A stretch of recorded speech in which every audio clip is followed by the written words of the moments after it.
You're listening to the Pace Radio Network here at paceradio.net. The views expressed by the individuals during this broadcast are their own opinions, and they may not be the same as those of their group or other organizations they may be involved with. All medical advice during our broadcast is not a medical opinion and should be checked with your medical physician.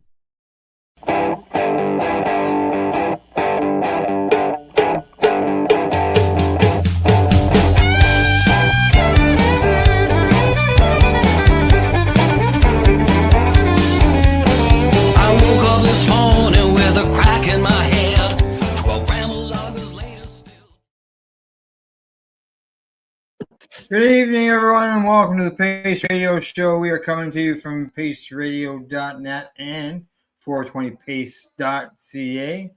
Good evening, Mernagh. How you doing? I'm better today than I was yesterday. That's for sure. Yeah, you've been having a bit of a rough go lately. Yeah, well, you know what happens when you gotta stop taking some pharma meds for a while and then have to go back on them, and I did because I had to because of an infection, right? So now I'm on week 2 of trying to rebuild the methotrexate back up. So hopefully I can start feeling a little less pain. Maybe good. Yeah, is the spring, because of spring coming in, is that affecting? Yeah, the humidity always has a huge issue with it. But again, like I said, it's because of not being able to take the methotrexate for 10 weeks. It has a lot to do with it, right? So when I'm taking the methotrexate on a regular basis, I don't need any pain pills. I'm usually pretty good. I don't have little stiff and stuff in the morning. But then I also have to remind myself that I don't have any immunity when I'm taking that. So I have to be super careful. Like, I went out this morning and went with a friend of mine to go get her a tattoo, and I come back and now I've got a sore throat this afternoon. Oh, that's not good. And I'm like, great. So and tomorrow's med day, so it's a real on the cusp of whether I take it or don't take it, because do I want to fight whatever this throat thing's going on, or do I want to make it work? I don't, you know what I mean? It's a real hard bag to kind of balance sometimes. But you've been through these things too with your. Oh yes. Well, my treatments, I have to make sure that I don't have a cold or I'm sick or anything for me to do my own treatments here at the house. Yeah. And as soon as Gail feels that she's got a sore throat coming on, she tells me right away. Yeah.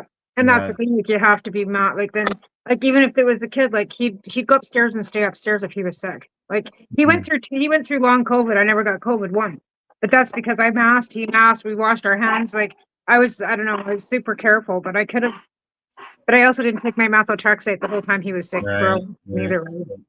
Yeah. I just have grandkids come around. The turn fast, right? Like, I mean, and even though he's 16 now, he's still going to school, and it's not quite as bad as, the kids with the fingers up their noses, but you still got germy kids. And there goes my gate. Sorry.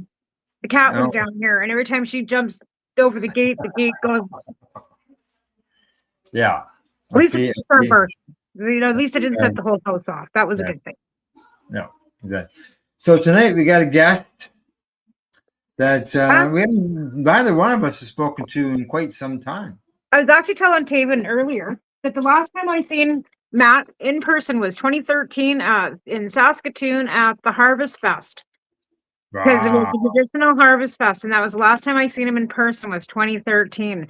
And I'd been involved in his court case prior to that, and had met him like before that in Toronto, and you know what I mean? So I've met him a few times in person. He lives out east and I'm out west. But like I said, I've had the opportunity to meet all of you, most of you anyways, in person, because I was able to travel east to go to some of the events and stuff. But it's been since 2013 since I seen that.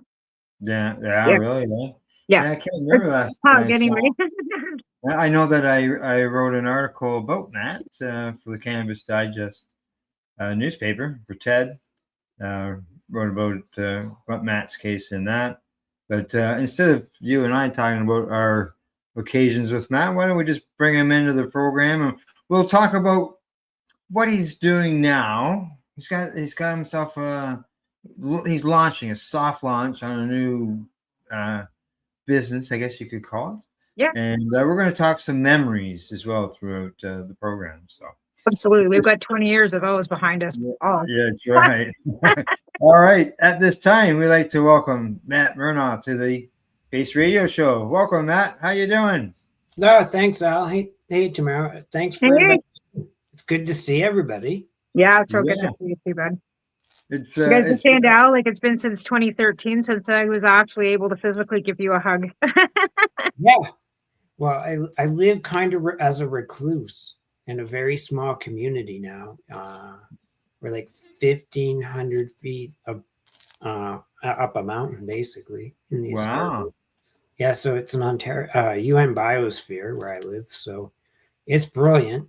But it's made me a recluse Yeah. in You know, many ways, which is good. yeah, exactly. Hey, I I kind of sort of know enjoyed you. having my closest neighbor 7.5 kilometers away from me before I moved back to BC. Like my closest neighbor was 7.5 kilometers. That was close enough. And now I've got a neighbor that I can reach out and touch. So yeah. Right. And so it's been nice. It's been 6 years. I've going on 7 years Canada Day since I've moved up to my community of Grey Highlands. And it's been fun. It's a great space. I have an apartment attached to my house, and oddly enough I had Sadie. So if people remember some of the early day photos, Sadie took a lot of the early cannabis stuff, all the early cannabis photos in Ontario. She was in the apartment for a while. Yeah. Moved out, and then I was like, I don't want a tenant or someone I don't know in the house. So yeah, I'm opening it to people. Don't want anybody I don't know in the house. Let's open an Airbnb. There you go. But they're only here for a short time. They're only there for like a couple of days. Right. Yeah. Maximum days of visitation is 4 days. After that, you got to go. Well, yeah, because I don't take bookings Monday through Wednesday. Perfect. So okay, I still get the privacy. It's a keyless entry, so it's got its own separate entrance. I'm on the one side of the house right now. It's rare, and people are gonna like think I have this big house. It's not huge. It's just designed weird. Yeah. So yeah, you got to go through. For me to get to the other side, I have to like go through a hallway and then up a flight of stairs to the back. And it's designed in a way in which it has its own furnace and hot water tank. So it's two houses combined as one, basically through a hallway. So here's the listing. I've got it up on the screen there. Thanks. For everybody. And you can see. It's in Flesherton area to give people an idea where you are. Yeah. Well, the beautiful thing about this whole trade war we've got going on is a lot more people are staying in Canada. So I think promoting these Airbnbs that are 420 friendly or something that we should really start helping our friends, because I think more and more people are going to be staying here than going, and especially with the jet fuel and stuff, people aren't even going to be able to afford to fly to Mexico. To be honest. Right. So even you can drive to Ontario. It's only a 3.5 day drive. Trust me. And I just bought myself a Mercedes, so I might just have to drive out there and come see you. Wow. It's old Mercedes, Maddie. It's old, but I did buy myself a vehicle. Yeah. So I said I might have to drive it out to Montreal. So you're on the way. That would put you on the way. You could spend the night at Matt's cannabis-friendly B&B. Cannabis-friendly B&B. I see here, as it says here, right here, 420 friendly apartment. You have a forest sanctuary for couples to escape to. A 6x4 foot TV. Holy smokes, that's huge. It's bigger than me. I mean, when they brought it into the house to set it up, because you actually have to it's a profession. You got to get at that size of TV. You're getting a professional to install. Yeah. I like this line. Fit in the door, in one of those box. It barely fit in the door, and it's beautiful. I mean, I have a nice 2-seater in front of it, and some of the best ones are watching documentaries on it. Or right. I think it's included in the pictures. I just wanted to get, and I'm going to go through the pictures here, but I just want to get to the point where it says no smoking unless it's a joint in the cozy interior of a crisp forest air. Yeah. Yeah. And it's actually, that's from a plaque, not a plaque. I have a C&E Carnival, like 1980s, early 1980s mirror that they used to, you could win as a prize. Oh, neat. Yeah, they used, it'd have like AC/DC or Yeah. Guns N' Roses or whatever on it. This one had Right. that thing, and I put that in the room. So I'm trying to. That's what I like about this is I have multiple Rubbermaids of our cannabis history. And I didn't know what to do with it, and so now. There you go. You can do something with it, with this way as well. Like I've got here on the screen the list of things as your description. Yeah. Of the place. Well, when I first moved back here, Taven actually had to go to kindergarten, and I had to go and buy actual like T-shirts that didn't have pot leaves on them, so I could take my kid to school. Because all the T-shirts that I had all had cannabis and pot leaves on them. Like I didn't have anything that didn't say medicinal or have a pot leaf on it, or it was from some event. And I had to go find a T-shirt to take Taven to school, so I didn't show up at kindergarten with a pot leaf, and I had to go buy something because I didn't have anything. And now, though, yeah, I know. Now nobody cares. Nobody did then either, to be fair. But really a different vibe from Alberta. Cinema room. I guess it's your living room area. Yep.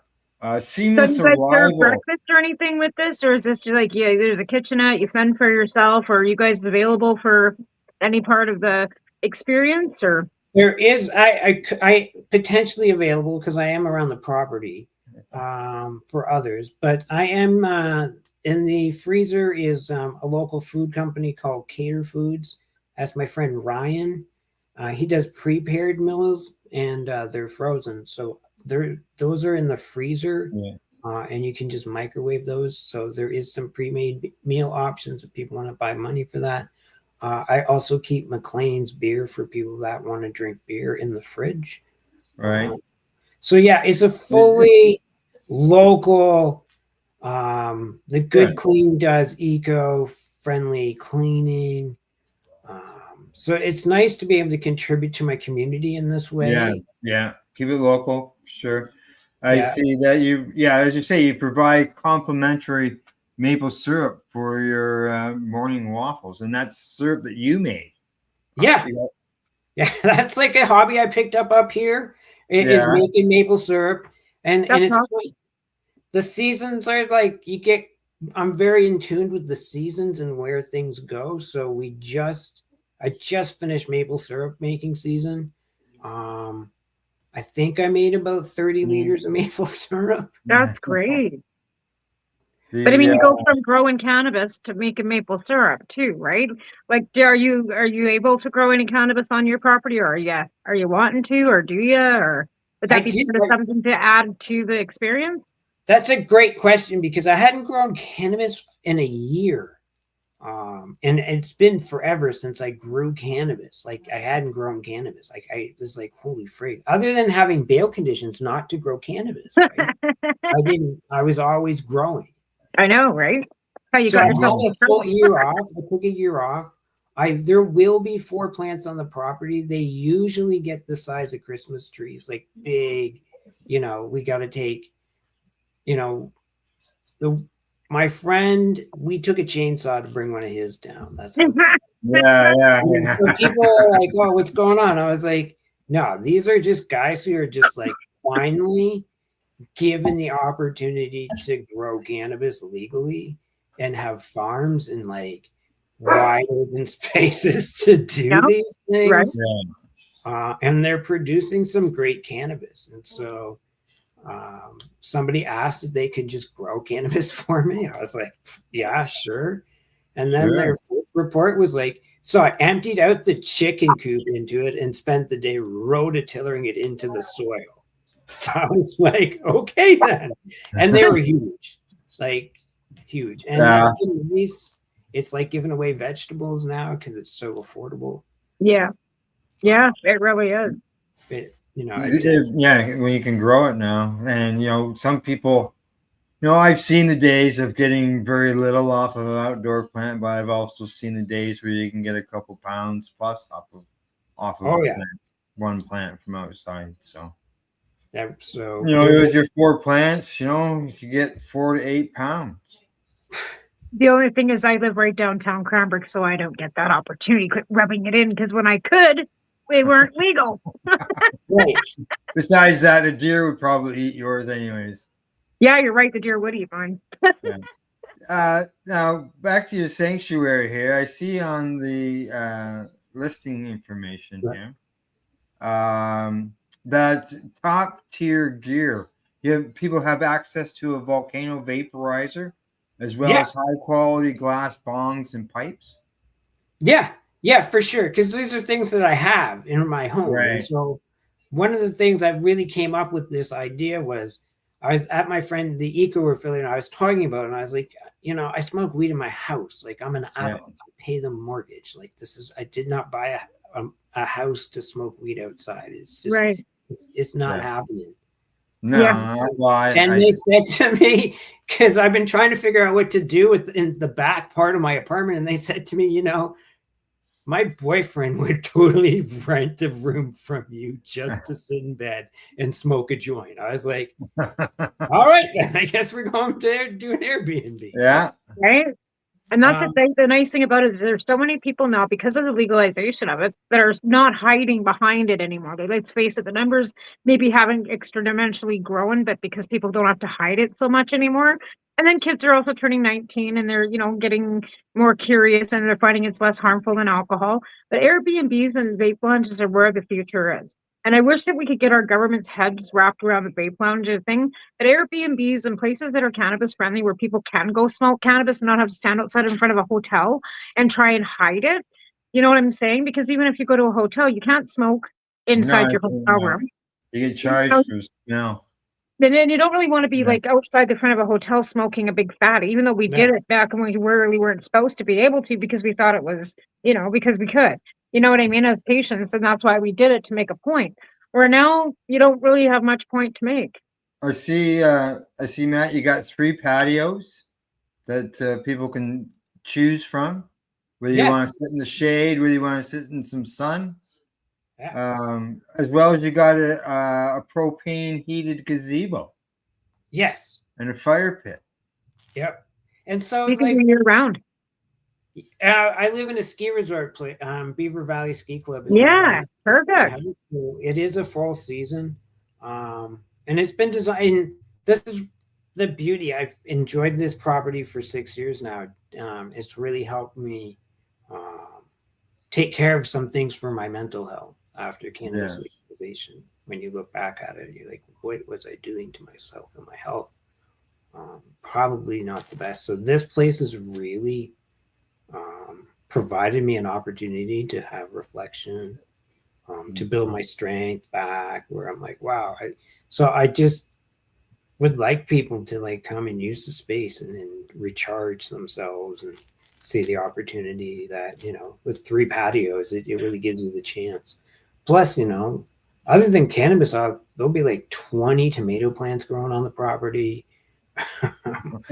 probably about a dozen head of lettuce, bunch of kale, bunch of radishes. So I do grow a lot more vegetables these days. And it lasts all year. Like, I haven't bought tomato sauce since last year, since September. Yeah. So then you have some grown vegetables right there on site. That I don't know whether you got abundance, but maybe be able to make it. So do you think you're going to need some extra staff for this, or do you think you'll be able to handle this by yourself? Well, the nice thing is I'm pretty certain I can do it myself. I'm hired out for the good clean, so they're going to rotate the rooms for me and do their eco-friendly cleaning methods. So because it is a lot of we are a recreation, we are a tourism community. I work for the Chamber of Commerce. I know we're a tourism community. We, just to put in perspective, there's about 10,000 people in our municipality, and then on the weekends, starting at May 24, we'll go to 30,000 people on the weekend. Right. Yeah. Cottage country, right? Like it's cottage country now. Pretty much. We're in a cottage country. Like, Yeah. Yeah, how far are you from Grand Bend? I'd have to look. Probably like hour and a half, 2 hours, maybe. Oh, okay. We're about 40 minutes from Collingwood. We are in the Blue Mountains, so we are the neighboring community of Blue Mountains. So Yeah, like you said, ski resorts. the ski resorts are all up in Yeah. And as you mentioned the Chamber of Commerce, is that something that you would be becoming like if you're involved in it, so you would get yourself a little plaque on the wall saying that you're a member of the Chamber of Commerce? Yeah, like I work for them now. And so yeah, I'm gonna intend to join. Right. Because they do things where they have website explore southgrey.ca where they do Airbnb listings. And so this is like having worked in the space now for the last 10 months. I'm just like, I have this apartment in the back of my house, but the guy down the road's renting a yurt or a bunkie. And they're like, everybody's got some, like they're all nice. And so where I'm working with mine is that I have a lot of this, like the 420 posters, like the original Niagara Falls 420 poster, some of the articles, just to give the history of cannabis legalization a place to live. Right. I believe there's some of that in your pictures as well. I'm just going to bring them up here. BC changed legislation. We can't have any Airbnbs in certain parts of the province anymore. Oh. Because of lack of housing and stuff. So a lot of the Airbnbs that were owned from out of province or out of foreign investment all had to be sold or made into full-time housing. Yep. Yeah. All right. So here's a photo tour of the place, the living room. That's that big TV right there. I was going to say, look at the size of that. That's great. Things bigger than I am. There's the volcano right there. Yeah, there's nobody wants to duck out halfway through a movie. No. Well, I would have ADHD. I can't sit through a movie. Yeah. Nice comfy couch. For 90 minutes this long. I got to get up during the break because I can't sit still. What are you talking about? What's it say on the lid there? AMT.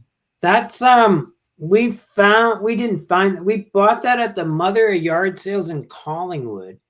And that's a fellow's, he arrived in Toronto with all his belongings in that trunk. Oh, that's so cool. So it's a wooden trunk. It's beautiful. So it would have been like he shipped his goods while he came across. Wow. And so we grabbed his name. His name's on this. And we, of course, naturally live in a Google era. And we found his obit. So it was clearly something his family put in the Mother of Yard sale. Yeah, like an estate sale or something, right? Yeah. So here's the kitchenette. Yeah. Get the microwave. Cute. That's cute. And the small, those are what, convection ovens or something? Yeah, that's a convection oven. And there's a whole bunch of Star Wars glasses in the background there. Oh, up there, yeah. And then you have access to a barbecue too, right? So really, like if you really need to, you could barbecue outside and stuff too, right? You got a fridge, I see here. Yep. That's super cute. I love it. Oh, that is so cute. And I noticed that the cupboards are open. That way, people can just throw stuff in and take stuff out. Yep. I like that open cupboard concept. I like that concept a lot. Yeah, bedroom. I can see the pot friendly flags, curtains there. Yeah. But I also the art hanging above the bed was from the previous owner. She painted that. That's like a resemblance of the forest when the sun goes down, the golden hour. Oh, nice. So it's a balance. It is weedy. I had actually, when I was working on this, I was like, how weedy am I going to go? Like, and the curtains were a big debate. Like, should just have normal curtains? And I was like, no, go weedy. Oh, yeah, yeah. If you're going to do 420, do it as weedy as put as many posters up and give a little rundown. I mean, you're a writer. You can write great stuff. Give them all history, little background on little placards all over the place. You know, share it, because nobody else is going to remember about us unless we share Right. it. And I think that's kind of one of, Yeah. and it gives it a nice little niche that people can experience that. So ultimately, that's the goal. That's is great. It's a build big this- view of the curtains. I love them. There's some of the memorabilia. April Yes. 20th, Central Park or College Park. But I mean, you College- got so many great photographs of you yourself. You could get them framed and hung on the walls too, Matt. Wow. Because I mean, you standing with the megaphone, you standing with that 500-foot joint. Like, come on, like you got some great shots. Yeah, it's a lot of it I like. So I like the posters. There's so much, I Yeah. could rotate, literally. You could rotate through. You could. rotate it. Yeah. Every Yeah. 6 months, change it up and turn things around a little, and because I mean that's helped that you have repeat offenders that like coming back. Yeah. Bathroom, Yeah. stand-up shower. Yep. Mm. I actually like that shower better than the shower that I use every day. I was like, why don't I just go to the other side of the house? That's often my favorite. That's the garden, probably June. Oh, yes. And so a lot of my photos these days are just like my feet up, looking at the garden, because that's like, my feet are, these are actual views where I would put my feet up and hang, Right. Yeah. nice the gazebo. I think So just like a couple single occupants. How many people will two it be? people. Yeah, Two Couple, people. however you define couple. whatever, it doesn't matter to me. As long as Two it's people. two people. Yeah. And that's actually from at night. If you see the forest one, that was the photo we talked about earlier where it was night. Oh, yeah. right. You said it was Right. Right and it here. was the moon off the So snow. we get, It's beautiful. on a full moon, if the it hits it right and it's so perfectly clear, we have so much snow and we have there's no light noise in the community. Yeah. I mean, Right. you're looking at 5-6 acres away before there's a light. Yeah. Yeah. Great. That's nice. I know what you mean. So Sitting outside there a couple nights this week, sitting on the deck and looking up at the moon and all the stars that were out there, and I could hear the crickets over in the pond. Yeah. Yes. So, and I think, especially people who went through legalization, I was watching some of the videos. I haven't watched them in a while, and they gave me stress, and I was like, oh yeah, I actually still feel the stress from those moments, and I think people need, lots of people, regardless, but especially from where we were, there's needs for healing. I think regardless of what people who have been raided, arrested, gone to jail. We all have them, right? Right. So Like that's what people often say to me, like, why can't you just get a pardon tomorrow? I said, because there was an article published in Maclean's magazine, and it's forever.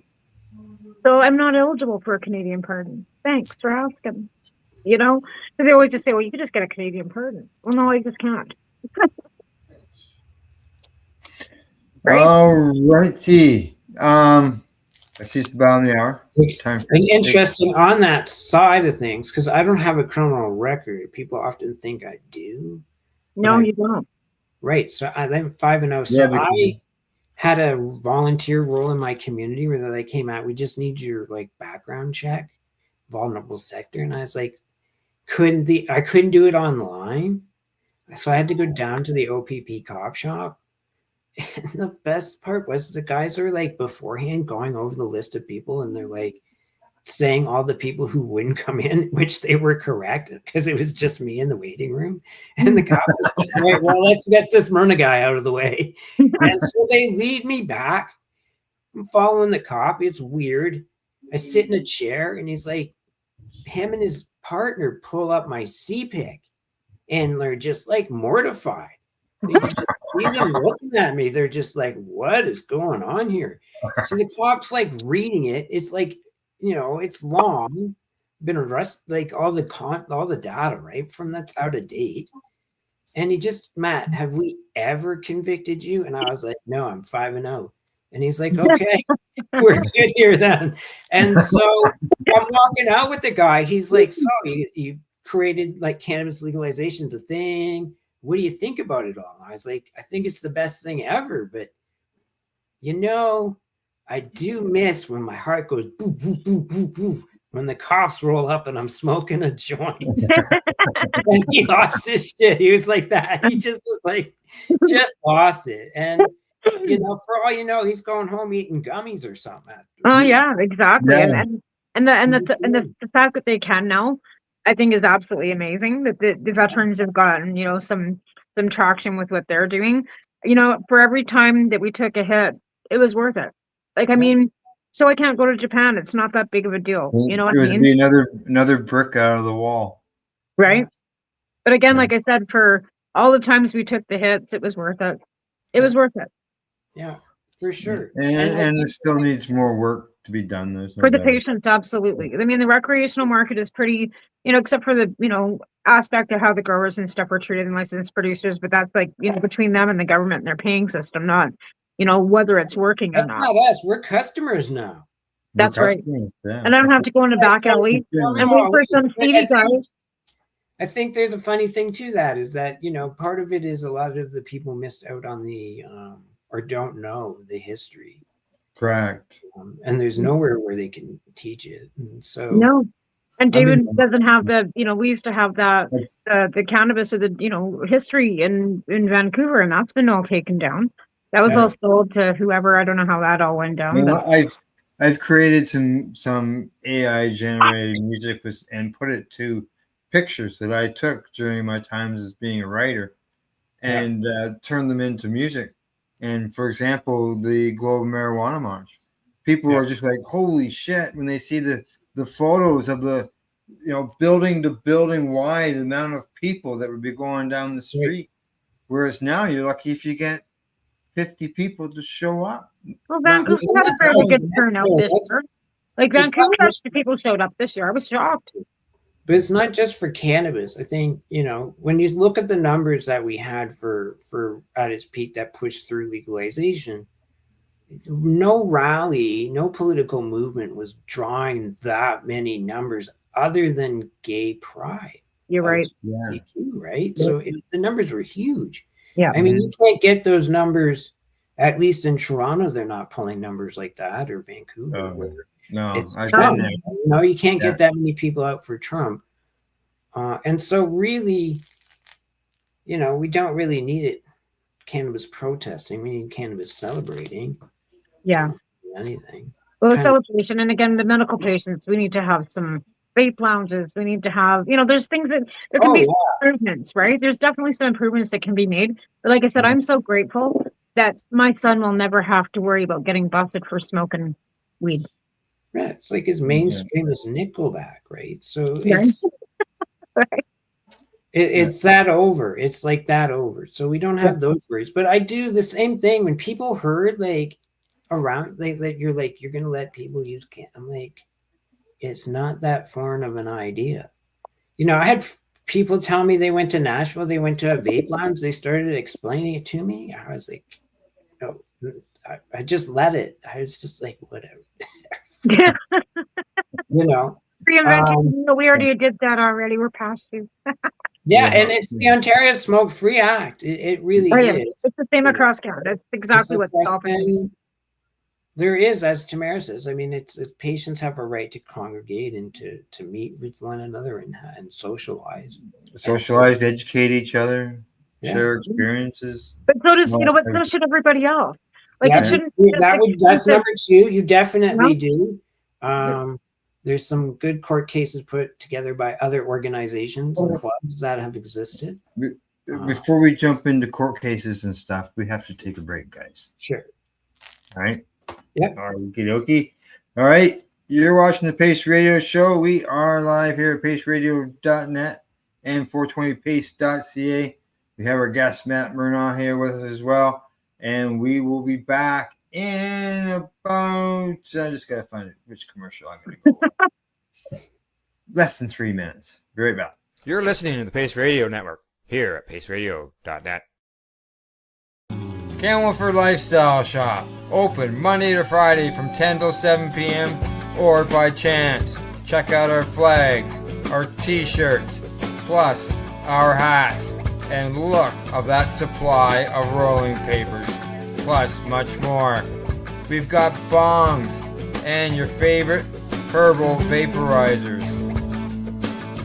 Look at all the incense we have, as well as for those who collect knives, check out these knives in our collection.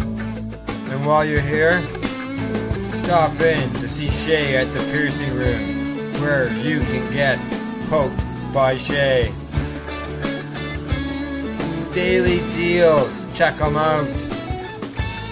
Campbellford Lifestyle Shop, 17 Bridge Street West, Campbellford, Ontario.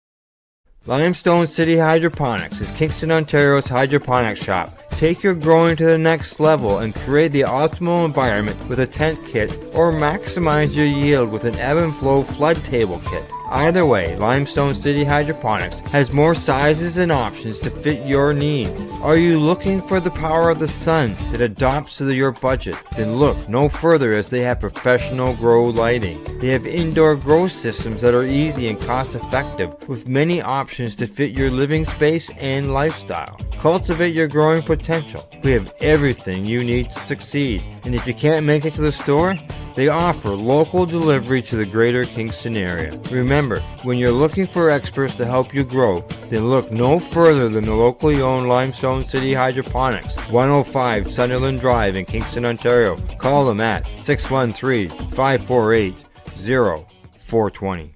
Rerolled Saturdays. Check it out. Nothing but non-stop cannabis and psychedelic programming. Find it at 420pace.ca. You're listening to the Pace Radio Network here at paceradio.net. Hey, welcome back. You're watching the Pace Radio Show, and tonight Tamara and I are joined by our special guest, Matt Mernagh of the Green Highlands Bed and Breakfast. We hadn't mentioned the name yet, so I thought I'd throw that in there. Appreciate it, Al. Not a problem. And then she said, it's a soft launch, and you're still working with things, right? So yeah, I'm still working out the ideas. I mean, it's all like kind of new to me as I'm doing it, but I definitely, as I say, it's a cannabis friendly space. I think it's a good niche to be in, especially when I look at where I am. You can live in, there's glamping domes, bunkies. It's like there's some pretty fun places where I'm like, kind of want to stay in that glamping dome in Meaford. Like, what's that gonna charge, right? And so I'm trying to create a space that would appeal. I mean, I would take anybody's welcome, of course. If you want to use the volcano, have at it. If you want to smoke a joint, have at it. If you don't, that's fine. We're about 2.5 hours north of Toronto. The Ganja Yoga out of Toronto, that group, they came up. Oh yeah. Yeah, so they came up. They rented a place. What's her name? D, yeah. Yeah. So we did it there as well. But go ahead. Yes, so they came. The 420 yoga people came up, or Ganja Yoga, they came up, and they had 18 people at their retreat lodge, which was nice. A beautiful space. And they told me, we sold out in the first day. And I was like, really? Okay, then hold my joint. Right. I'm noticing that there's a lot of even just women's retreats and stuff that are selling out. So if you add cannabis to a lot of them, because apparently it's something that women are really going to, turning towards cannabis to get rid of all their problems. Some people just need to get away from all the noise. Yeah. And it sounds like Matt offers a place where people can do that. Yeah, Get away from the Beautiful. noise. Yeah. because that's what I had to do. I had to get away from all the noise. Yeah. That's why it says I'm retired, and it's true. There's nothing left in cannabis to do, as far as I need to be doing. Yeah. Now, if people want their Wi-Fi, there is Wi-Fi, so you can get online according to you. Makes it you can sit in the gazebo even with the Wi-Fi. It There you goes go. all around the property. Yeah, before we get into the court stuff, I had another question for you, and that was on the what all, as far as people come there, you can come, you can relax. Like when we go camping, we just stay where we were camping and just relax and basically do nothing. But some people like to go for hikes or adventures or something like that. You got any trails on the system on your property? Oh, yeah. I have so just on my property, if you didn't want to leave, you could walk I have a meditation path through the 1 acre of woods. So it's a good circular path. It has a little bit of an up and down to it. So it adds like a little bit of, that up and down part. So yeah, you can just scoot out the back and do some circles around the meditation path. Yeah. If you wanted to go 15 minutes away, you could pick up the Bruce Trail at Eugenia Falls. You can get to Hogs Falls, which is 8 minutes away. So you got 2 waterfalls within. Waterfalls.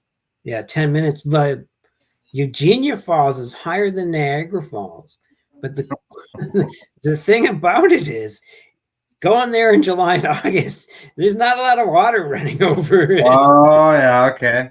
I can see that. Yeah. So it's pretty. Now's a good time to go see it because it's discussion. Same with Hogs. There's a small waterfalls, like a couple hundred meters from my house. You have to actually go over the bridge. I live on a private road. It's named after my neighbor. Multiple generations. It's my neighbor's great grandfather, actually. So that's cool. Multiple neighbors, multiple generations back. That's what it is. They've been very welcoming. They all can see. Like I sit on my front porch and I'm smoking joints, and they walk by and wave, and so because it's legal, right? And that's what I said. It's like Nickelback. People are like, yeah, the guy's smoking a joint, and then we're gonna go home and drink a couple beers. Yeah. Have fun.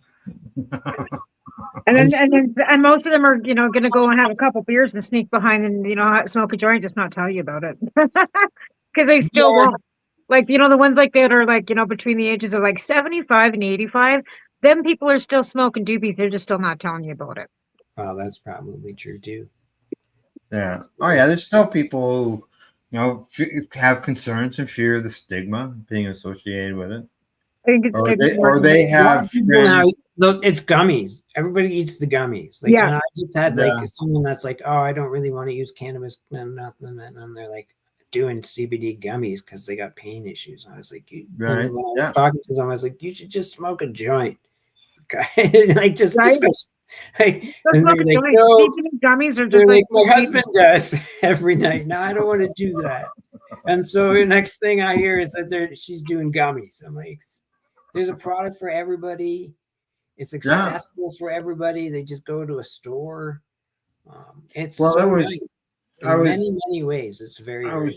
I was talking with my daughter-in-law and my son recently, and she mentioned to me that my son had gone someplace had been there for a while and wished he had taken some joints with them.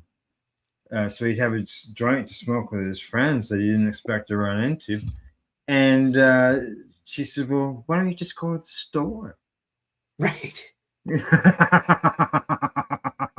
That's what makes it nice. You're just like, I didn't bring any weed with me. Oh, I'm just going to go over here. Right. And the nicest thing too, like if you don't have like a whole pile of money, you can go buy like a few joints for like, $5 or $6. Like, if you're not rich, you can go buy a $19.99 small buds, like 3.5 grams and get yourself through a couple days. Like, we had to go to a CD bar and buy a $5 pinner from some creepy guy behind the bar back in my day. You weren't sure there wasn't full of food. Yeah, and so these are things that make legalization and what we did well worth it. Yeah. And putting, as I look back and I think of these things and Mhm. comes back around to where I am, is it really put the mental health through the rigors. Mhm. So I needed a space. I do meditations here. My diet's like I just made potato leek soup. Like the leeks are growing on the property, the chives are growing on the property. So these Nice. are, Nice. after being here for so long, being a recluse, I figure, well, if I can invite two people and they want to enjoy the space, similar to how I enjoy it, Yeah.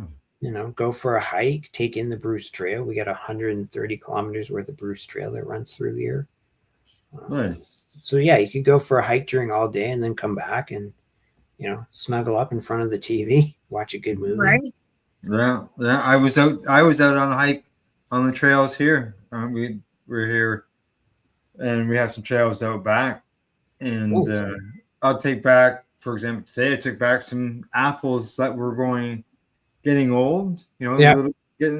and hadn't gone bad. So I went for a walk and threw them out there on the trail for the deer, because there's a Nice. few deer that hang around here on the property. Well, I have 5 or 6 in my veranda, in my carport, on my lawn, on a regular basis. There's more deer shit on my lawn than there is dog shit on my lawn, and I still have 8 dogs. wow. And they come right in her deck, right into her. Right. Right into my veranda. And like I tried like walking off because I was trying to grow some vegetables, right? So I put everything on the red room, blocked everything in. Them son of us were coming right into my red room and ate all my kale and my lettuce last year. I was so mad. Oh my God, I was mad. And then I put it in the kitchen. And she lives downtown. Wow. I live like 2 blocks from downtown Cranbrook. Yeah. And I moved back here in 2014. It wasn't so bad, but coming off the farm, I still have chickens in my backyard. Don't kid yourself. But coming off that 4.5 sections to coming into having neighbors like that I can spit on their house. So, you know what I mean? It's been a bit of a transition. Let's put it that way. But we've been here like, going on 12 years. So obviously I'm still here. Yeah. Yeah. No, It's complete. As far as you mentioned, a lot of people had to do a lot of things. A lot of people sacrificed and court challenges. You yourself, you had a court challenge that battled here in Ontario, and you got pretty high in the court system. You want to talk a bit about that? Yeah, sure. Tamara was part of that case. I mean, and I think if you look at the Senate report on legalization, it thanks Canadian medical cannabis patients. Yeah. And so people those are the histories, those are the things that are missing, I think, from people when they use all this great cannabis. They're just not that we have to tell them or they should know. There's nowhere to know. No. It's missing, right? So Yeah. we're trying to close that loop for them. And so so the court case Tamara was a part of. We had 3 weeks to go into the Canadian courts and show that Health Canada was basically running a fake program. There was 20,000 Canadians in it. Mm-hmm. You see the numbers now. I mean, we can talk about that in a few, but and we won. Like we had a long shot. Like oddly enough, the Ontario government paid for the court ruling, I think that ruling it was the start of the end. Yeah, it segued kind of into everything else that was going on too, right? Yeah, and all of a sudden, a young man named Justin Trudeau sort of was started moving around the same period. Like, so we had a 2-year window as we waited to go to the Court of Appeal, where cannabis was just, it just became, it was the everywhere thing. Yeah, it became the hot topic of the day. Yeah, and we had great momentum up until that point, but the ruling striking down Canada's marijuana laws for possession and grow, we could have changed how everything was. We might have never had a trafficking system that was adopted by the Liberals. But it was all about personal possession and personal growing, where you should have been allowed to possess and just grow it yourself. Just grow your own. right? Grow Yeah, your own. it's still like that's one thing with the legalization that is like kind of a joke is the four plants, because we know as patients we're allowed 5 for 1 gram. So it's kind of a slap in Canadians' faces when you're not even allowed to grow 5 plants, which is equaling to 1 gram for medical patients, right? So 4 plants, sure, like if you're able to grow them outside, but if you're in a situation where they can't be seen above your fence, or in my situation, I'm downtown, I couldn't grow myself a 12-foot tree. Unfortunately, I'm stuck growing the 4 plants inside, and I could never produce enough that I would need.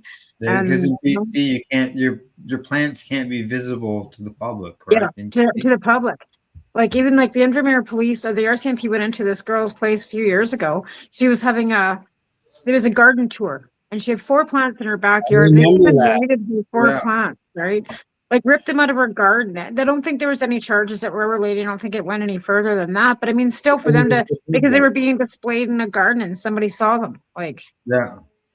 That's ridiculous. So things like that, and is still, we have a couple hiccups here and there. And yeah, myself, I'm still friends with the lawyer who did that court case, and him and I still talk about fun things to do. I Good. think we Good. talked about lounges, and somebody asked, I've been asked, what about the Ontario Smoke Free Act? I'm like, it's a private residence. We're totally fine there. Yeah. But I do miss lounges. I miss, so if I can create that experience for people on a vacation level, I feel like it'll be good. And micro something that we had, Hot Box, Beaver Central, and Right. Yeah. I know that I have ran an interview actually that you and me and Blaze did from Peterborough on TMC. Right. Yeah, and actually Blaze, that's his store, his and his wife's store. That is one of our sponsors here on the network, the Campbellford Lifestyle Shop. yeah. Amazing. Yeah. And so but even that, like, is so hard to do. Like, even getting sponsorship for our podcast, but even doing a cannabis cup, like I did 2 cannabis cups out here, 2018, 2019. But once legalization hit, trying to get sponsorship was absolutely impossible, and try and do any event without any sponsorship. Oh, and then try and find people that were willing to even like throw an ounce, because that's at least 28 entries, right? But nobody was growing. Everybody kind of got out of doing anything, and it was just like, okay. And then COVID hit, of course. But even trying to come back to doing something along those lines now is near impossible, because the stores aren't allowed to advertise, they're not allowed to input anything, they're not allowed to give anything away, and it just makes it really difficult unless you're still in tune with the the underground, which I'm not, right? So but it's funny, it's interesting, the Karma Cup had a listing in the OCS. They went out for one summer, they did a Karma Cup event. yeah, because they sold everything out to the legal market, though. So it's legal market that could, put their entries in, but there was a certain way they had to do it, right? And they could only put so many out there. It wasn't like when Sarah did it and they had 124 entries of each product, right? Like they couldn't even get into that. Yeah. They could only, I think they could only put 28 entries out or something. It had to be under the 30-gram limit or something along those lines. I still say that it was still an illegal market, and it was something that people had access to at a much at a Nickelback level, not a in the legal market, it was buds, indica, sativa, and hybrid category and pre-roll joints.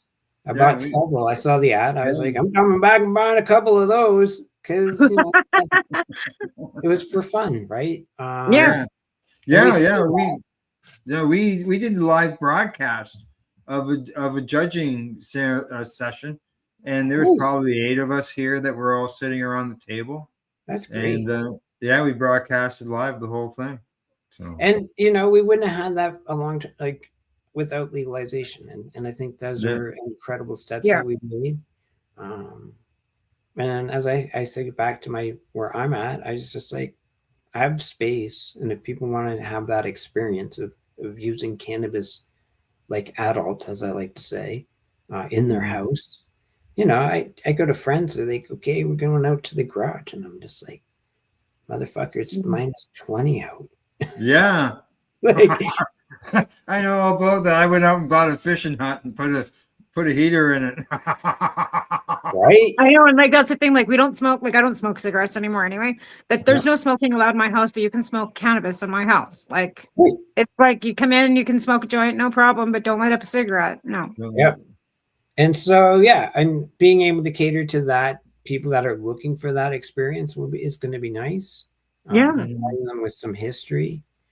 When I think about it, I'm like, this is my home. So how can I make it? What do I want to make it unique about? And there is, it's a beautiful Because space. you're right there too. You can kind of monitor what's going on, party. Like, you can't have partying and you know what I mean? You're not going to come in with a group of people and start like being unruly because I know you're right there, right? Yeah. Well, yeah, I live on the other side of the house. But yeah, I'm not anticipating any problems either. Right. I'm like, cannabis has gotten so boring. Yeah. But people still want that experience of like smoking and like being in a space and like watching a movie and vaporizing with a volcano, which they What do. about people that live in apartment buildings that like strata here where you're not allowed to smoke in your apartment? Right. So you can't smoke cannabis in your apartment. So you can't even smoke in your own home. So having the ability to even maybe sit and watch a movie and smoke a joint on a couch would be something that's appealing to people because they can't even do that at home. You know what I'm saying? Because there's a lot of places that you can't smoke in your own apartment. And that's why we need locations like lounges and cannabis friendly B&Bs like Matt's. Yeah, absolutely. Because there's so many restrictions because of these big, corporate owned apartment buildings and stuff, because of whatever. You can't smoke in them. You can't smoke anything. Yeah. Like Bryn says, he lives in a condo. He can only do a vape pen only. Yeah. Yeah. So like I said, I miss it. And I do miss lounges quite a bit. When I do, well, it was always a gathering of people, like-minded people. We share ideas, share stories, experiences, and people say, "Well, what would you do?" Well, you can do everything from live podcasts, such as you did. Other places had game nights, they had music. Just think, you take out the alcohol and you put in the cannabis. Why can't we have a lounge now? Even with the non-smoking stuff, such as beverages. That I don't understand. Because there's no smoking of anything. You can't vape in public either, though. Like, you're not allowed to vape in a restaurant. You're not allowed to vape in a bar either, right? Well, I do think there is, there are ways around, not ways around, there is a law. There is research licenses. We see that with at least one business trying to do it with market research in Toronto. Right. Yeah. I know Abby was a consultant for. I don't know how they're doing. There are other ways to get that research license. Additionally, I think we talked about it in the break room. Medical patients and should have a place to go. Yeah. Yeah. Have a freedom of association. Cannabis did have a culture at one time. There are people who like cannabis as a culture, subculture. They subscribe to cannabis as a subculture through movies, books, literature, what have you. And so should they not have a place to gather? So there's lots of issues that bring up that law in terms of like people with cannabis should be able to do that are as a human right. Yeah. As a charter challenge there. Right. It's interesting. So in my way of dealing with it is just like, I'm just going to set up a B&B where two people can come and we'll just micro the feeling and they can have it amongst each, because I had the person who's going to photograph this place. She's only 30. Right. So she missed it. Like she missed it. Yeah. Right. Yeah. She was telling me, she's like, yeah, I used to sell, I sold weed. And I was like, yeah, when was that? She's like 2016 when I was in like high school. I was like, really? I ran into a girl today that worked out for cannabis culture in 2010. And I'm like, oh, so you're a little bit behind. Like I was 18, 2010. I'm like, oh yeah, 2010. Yeah, you were just kind of getting into the whole scene, I guess. By then we were already kind of rolling into it, right? By 2010. But yeah. Small world though. How many people that have that were involved that are no longer involved in doing other things? You know what I mean? That's the way it should be. Alexa, stop. 2 minutes. I've had a great opportunity to do many other things since, I worked for my local chamber of commerce. I was working in the Toronto Financial District after Kronos Group. So, I've been able to make a career out of it. Yeah. The stock price of cannabis helped put a large down payment on this place. So that was very helpful. Selling when everybody's buying is a very good word of advice. And those that prepped us by, if you watched the TMZ podcast, you would have remembered the Wolf of Weed Street. So I had good stock knowledge, right? And so if people followed that and went against the popular decision making at the time and cash out, and I had a friend who's a real estate agent and he was really encouraging owning properties. So this has all happened, right? So it's different. It's a lot different than where I've been. Looking, especially when we look back at rallies and charges. Talking about rallies, it's time for us to take another break. We can come back after break and discuss rallies, being that we are presently right in the middle of 420 and the global marijuana marches. Sure. All right. Okie dokie. We'll be back in about 3 minutes or so. We're going to be talking about the rallies and stuff like that. As we just mentioned, you're watching the Pace Radio Show. We're live here at 420pace.ca and Pace Radio Network. I'll get it out. Bye-bye. We are right people back. advocating cannabis education here at paceradio.net. Limestone City Hydroponics is Kingston, Ontario's hydroponics shop. Take your growing to the next level and create the optimal environment with a tent kit, or maximize your yield with an ebb and flow flood table kit. Either way, Limestone City Hydroponics has more sizes and options to fit your needs. Are you looking for the power of the sun that adapts to your budget? Then look no further, as they have professional grow lighting. They have indoor grow systems that are easy and cost effective, with many options to fit your living space and lifestyle. Cultivate your growing potential. We have everything you need to succeed. And if you can't make it to the store, they offer local delivery to the greater Kingston area. Remember, when you're looking for experts to help you grow, then look no further than the locally owned Limestone City Hydroponics, 105 Sunderland Drive in Kingston, Ontario. Call them at 613-548-0420. Rerolled Saturdays. Check it out. Nothing but non-stop cannabis and psychedelic programming. Find it at 420pace.ca. Enjoy the buzz of legalization with Campbellford Lifestyle Shop. From lights to plant nutrients, books, consumption accessories, and more, we've got all your basics to grow or consume cannabis. Visit our info center or take a look at our piercing services and body jewelry, now available in-store through Campbellford Lifestyle Shop, 17 Bridge Street West, Campbellford. Are you looking to get your medical cannabis grow license? Limestone City Hydroponics can help patients through the process of obtaining their license to grow medical cannabis. What's that? You don't have a doctor? If you meet the medical criteria, Limestone City Hydroponics has a nurse practitioner who can assess and provide medical cannabis prescriptions. What are you waiting for? Contact Limestone City Hydroponics at limestonecityhydroponics.ca or call them at 613-548-0420. Pace Radio is the People Advocating Cannabis Education Radio Network.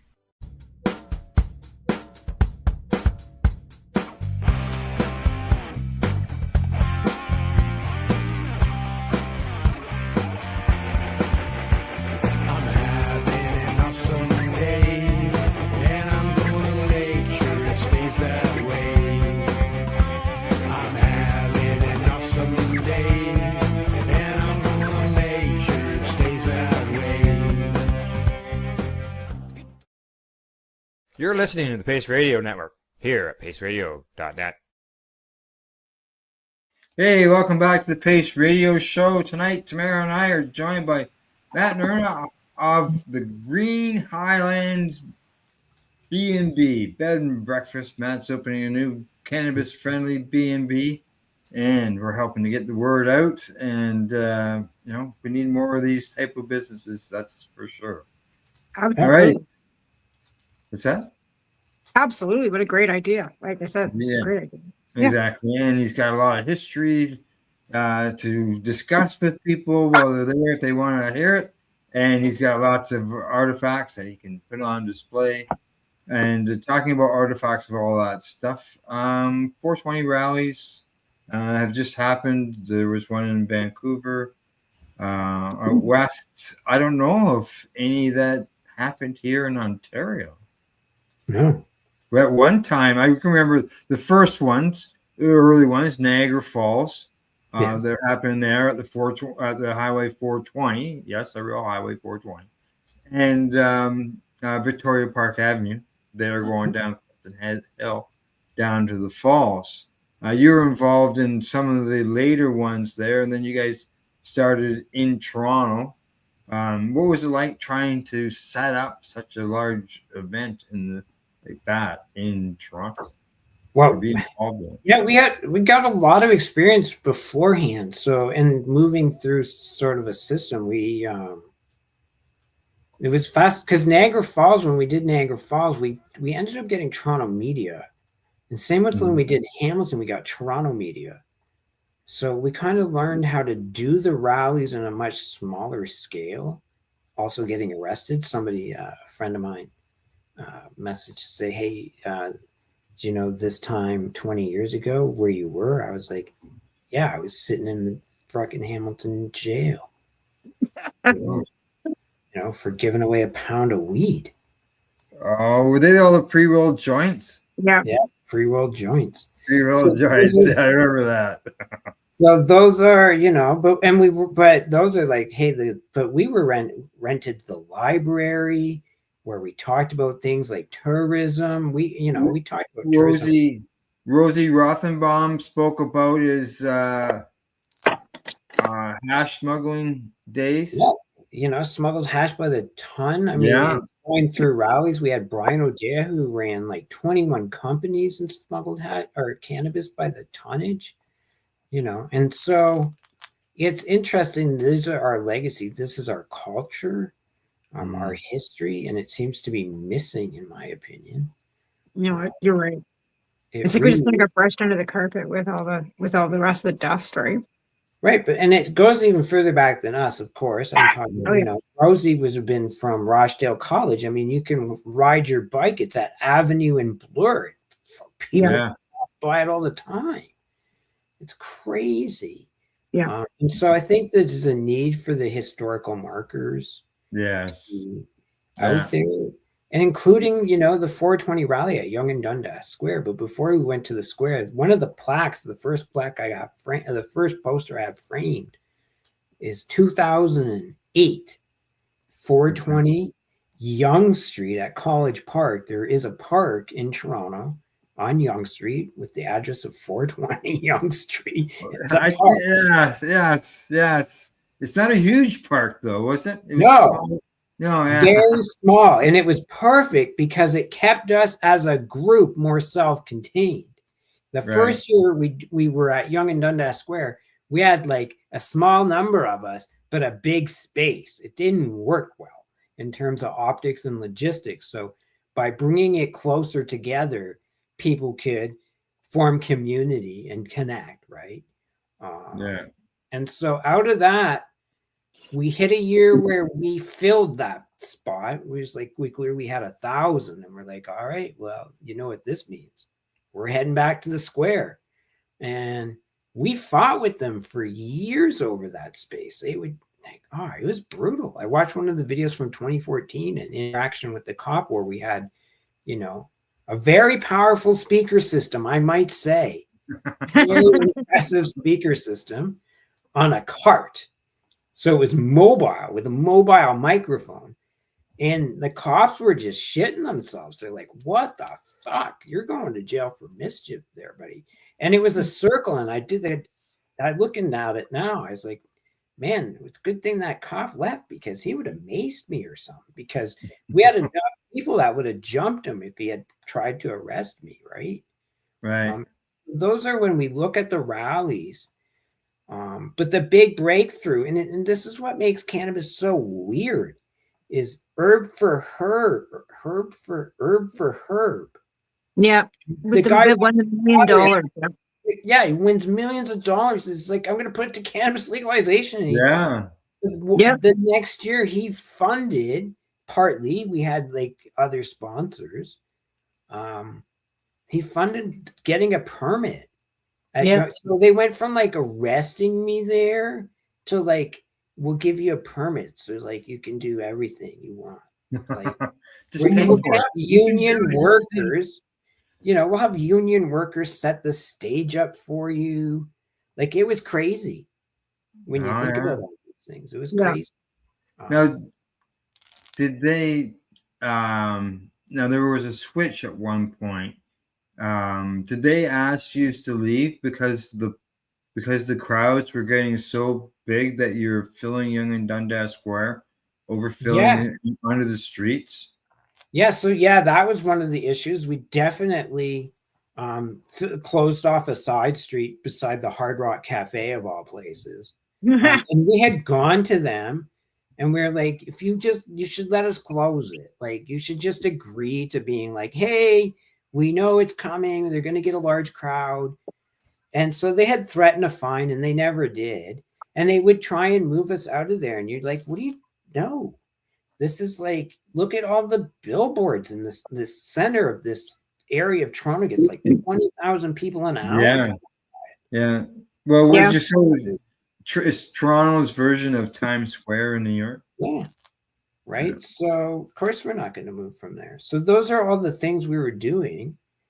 And it's unfortunate in some ways not to see those types of culture. I mean, they do them, but then, I see this, they'll have a summer event, definitely. But where you get the crowd of 20,000 people, we just don't see that anymore. I mean, that's probably the Nickelback effect, as I like to refer to it, as like cannabis is everywhere. Yeah. It's, I know for the 420, Allison, she went to Queen's Park where the Global Marijuana March is held at. Yeah. And she was the only person who was there. Now, 420s haven't been held in years in the city. So, like, where were the last ones would have been held at? Probably Nathan Phillips Square. Yeah, Nathan Phillips Square. They tried to go there, and you're just like, it just, at that point, a lot of the organizers, the people who are organizing are no longer doing it, right? Right. If somebody doesn't build your community, if there's not someone building community falls apart. Yeah. I've often said that as advocates, as more people, get educated on cannabis or start promoting cannabis, it's sort of like a wave where there was a small few people, and as we get older, more people sort of come in behind us. Younger people come in behind us, and we just sort of eventually a lot of us just tend to fade away. Right, that's fair. I mean, in many ways, I feel like even tonight, I was like, oh, this is like the guy who comes out at WrestleMania and he just makes one appearance and he goes back. Returns where, prepared. We know he's still doing. We know where he is. He's doing stuff. Okay, he made an appearance, and that's what it is. I mean, and brave on both of you for continuing. I mean, Al, you must have like the longest running podcast. Like, buddy, you've been doing this for a long time. I've been doing it for a long time, and I have a friend who's been I have two friends that have been doing it longer. The Pace Radio show itself, it started in 2010, so this show is 16 years old. I mean, that's longer running on a weekly basis than MASH. And I was doing it, and we started off at twice a week. Right. broadcast. With Yeah. several different hosts. Like 4 he's gone hosts. through a few hosts too. Oh yeah, Right. yeah. And these are, I mean, it's amazing that you continue, and it's the love of broadcast. You can tell. Yeah. And for me, when I was done with Kronos, that was the other thing. I finished with Kronos when the industry took a down. It basically went to the shitter. Mhm.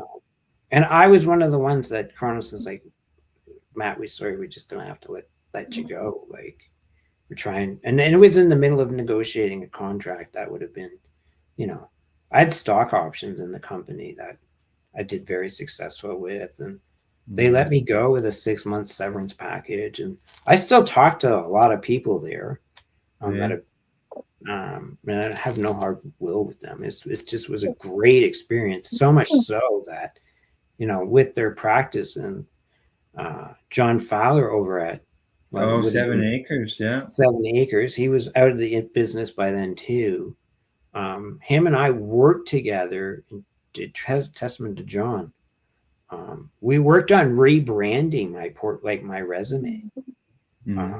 And so we were able to get me into the jobs in the financial district after Kronos, which, people should put in perspective of some of the things I've been doing after life after cannabis. So, I was fortunate, and I know a lot of people were not as fortunate. They didn't have the skill set, and so that has impacted a lot of people that we know. Oh yeah. So, I'm fully aware of those things. So I do keep an eye on things, even though. Yeah, well, just as we didn't talk about it when we first started the show, but talking about longtime advocates, Ted Smith. You see what's the Victoria Cannabis Buyers Club? They just got raided. Yeah, they just got raided, and I think we, as patients, and that's the thing I do think about patients. I still have it in the back of my brain. Still spins. It spins.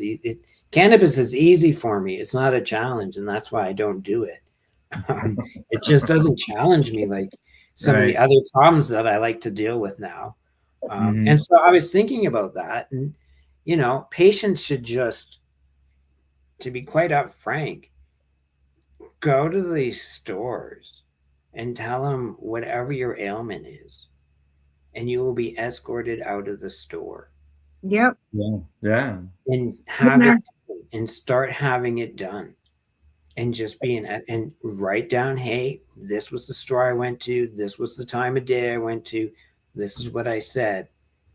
Because it is an issue of access. Like, mail order is bullshit when it's on every fucking corner. Excuse me for the language, but it is like, and yet you can't go in to a place where the guy's like, hey, I got this, and the guy says, what's good? Like, we've had 10 people this week have all bought this and have said it has helped them. He hasn't given they haven't get the budtender, take it to a different level of training. Exactly. And it's not medical advice. That's not medical advice. That's an opinion of other people. Not even an opinion. That's the stat. That's saying, well, experience of other people, right? And bought this. It's not. It's they're stating something that has happened to the business. Right. Have you thought about as far as the patient end things to the stores? Have you thought about maybe a dispensary, a medicinal dispensary right within the retail stores? No different than a Shoppers Drug Mart, where you can go in and get all kinds of, regular medicine, over-the-counter stuff, and then you got prescriptions at the back. Well, they've introduced the wellness portion of the stores. So now they've introduced wellness, while you can get CBD caps and tinctures within the store, right? So those aren't recreational, kind of like we were talking about. Like, when did lotion become recreational? We've discussed this before. So they've already introduced that slowly. You can't get medical advice or whatever, but there's wellness portions already in the recreational market. So it's that wellness part, and I wouldn't.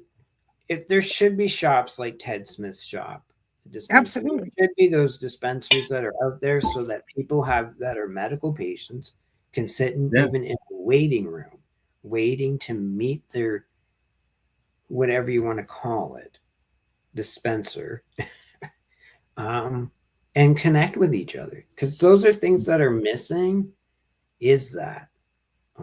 And I think people do need community, especially medical cannabis patients need community. So we see that with these retail shops. It is a flaw in our system.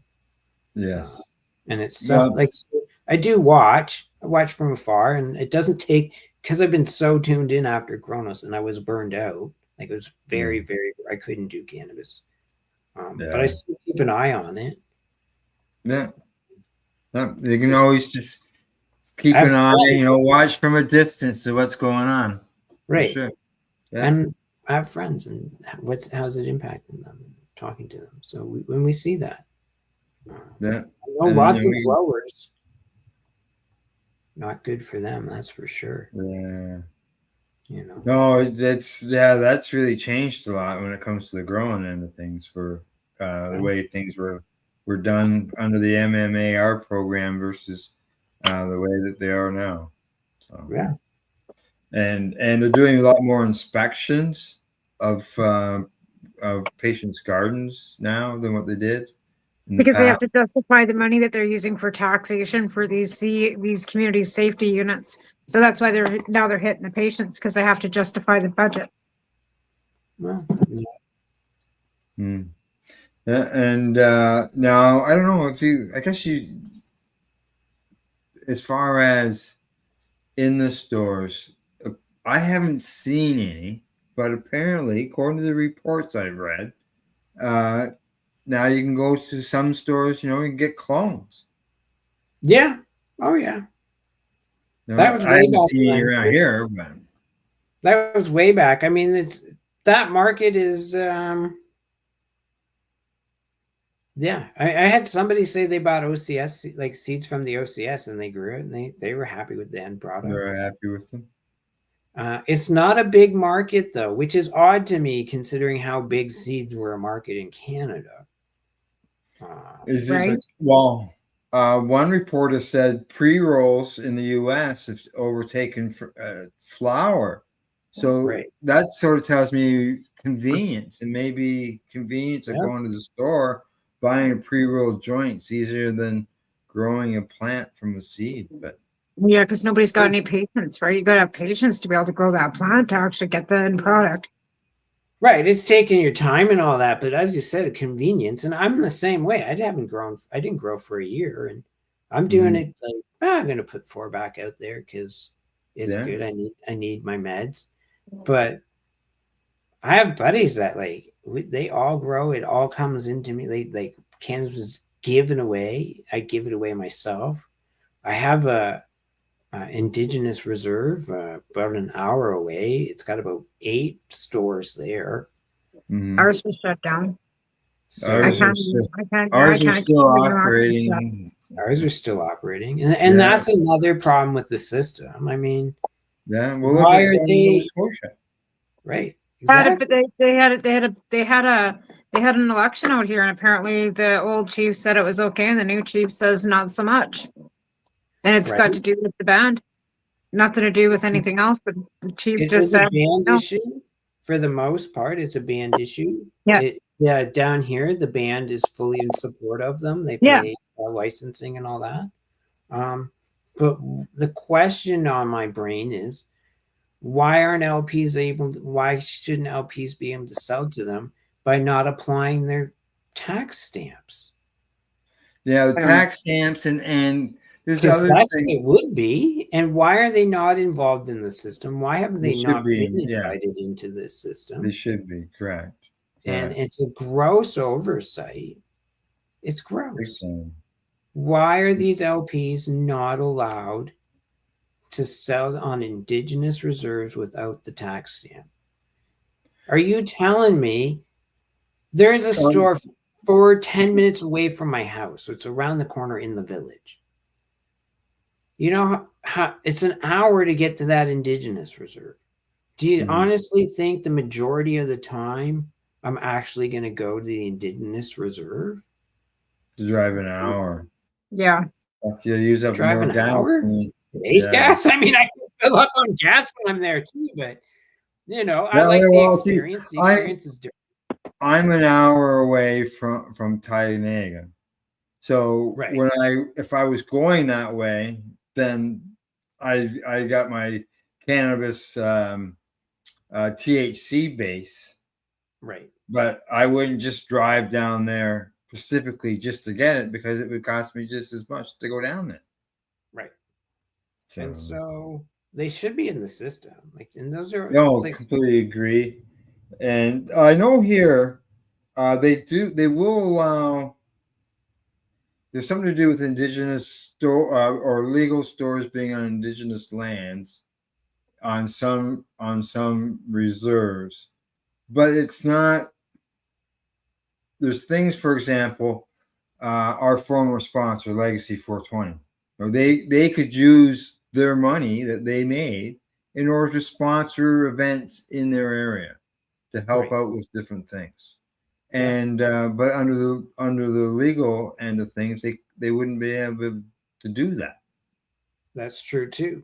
It's 100% true. So those are unfair. And we'd have that kind of the same thing if we were to do a legal 420. The sponsorship has to, as long as it's not seen by children, you have to guarantee it not being seen by children. Yeah, but they don't have a problem. I have a bone to pick on that one. Bet MGM, I get the ads constantly, like, you should gamble tonight. You should gamble. And like, what is this? Yeah. Alcohol ads. Yeah. Here, have a cigarette. So those are things, right? Yeah. Mistakes things that could be fixed. I don't think but their best part is it's none of our concerns. That's an industry thing. That's how I look at it. It's like, doesn't benefit me. No, that's what they got to keep advocating for on their end of things to make changes. It's sort of like on, you're opening up a cannabis friendly business. I don't know. Have you been in contact with the Canadian Cannabis Tourism Association? No, I haven't gone down that. I don't know what value they bring. These days I can grow I can go join my local chamber of commerce and they'll post me on their website. There's some value there. Right. And there's nothing impacting like my, I don't need them. They're not lobbying that I need. Right. Need for them to, for lobbying. Right. We're allowed. There's nothing that's not allowed. I just don't see a need. Yeah. And I guess that's where the retired part comes in, is like, let someone else do it. I did my share of lifting. I did heavy lifting. I'm done. There's like younger people doing it. And that's where I was talking about, the wave of people. We all come in, we do our things, we get to do so much. Other people come in and they work on improving things as well. Right. And that's what makes it great. And I accept that. And that's why I'm like, come join me in retirement at my place. That's right. Well, we're down to the final minutes of the show. So talking about retirement, I am going to bring up your listing again for your B&B. Just so everybody knows, it's listed here as the Enchanted Forest Sanctuary, but it's also known as the Green Highlands. Green Highlands bed and breakfast. So it's right here. All the information is here on the on the listing. Your cinema room, you've got a kitchen, you've got a bedroom, the cannabis sanctuary. People have access to a volcano, patios, and there's lots of stuff in the area to do if you're looking to get get away from the noise. Yeah. So I will put the link for that in our chat, and then that way anybody who's watching can find the listing. Yeah, thanks. Green Highlands B&B, cannabis friendly.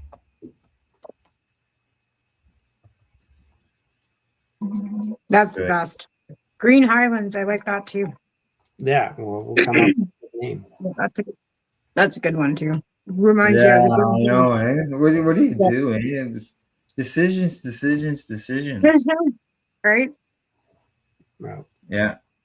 Okay, there we for go. having Take that off the screen. The message.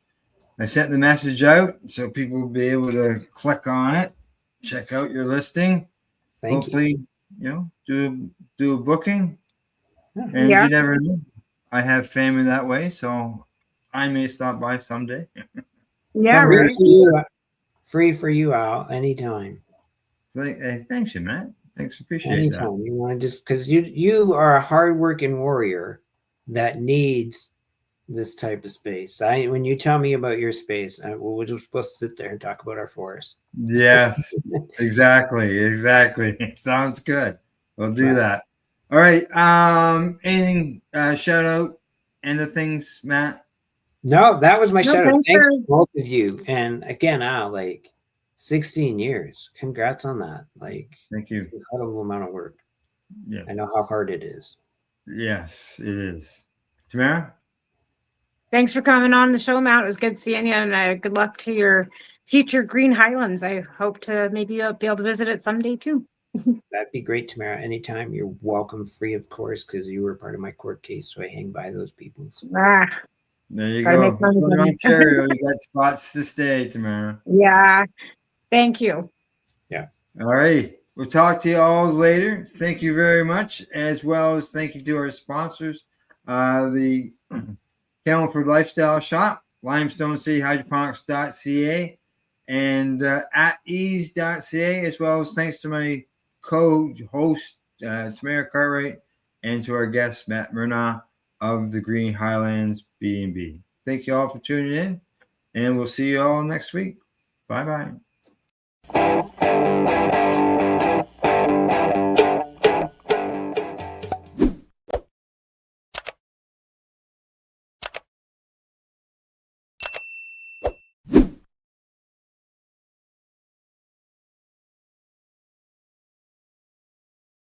Let's share PACE everywhere. That way it can help create peace. People everywhere advocating cannabis education. You're listening to the Pace Radio Network here at paceradio.net.